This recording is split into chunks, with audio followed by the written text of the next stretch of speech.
Well, actually, I can tell you you're better off if you haven't been investing in cybersecurity yet. Yeah, let me explain. So EU has now introduced two sets of cybersecurity regulations. One is for organizations and the other one is for products. Of course, only cybersecurity is relevant. And suddenly everybody went crazy about compliance. So hashtag news2, hashtag CRA, hashtag we're screwed.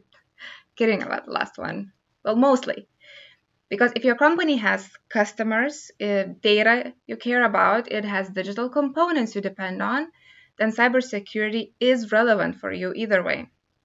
And of course, it comes with extra work, but ensuring your cybersecurity is it's not for the sake of auditors. It's for your own good, right? So what if we see these regulations as a nudge to build a stronger cybersecurity foundation, right? Now that's a win-win.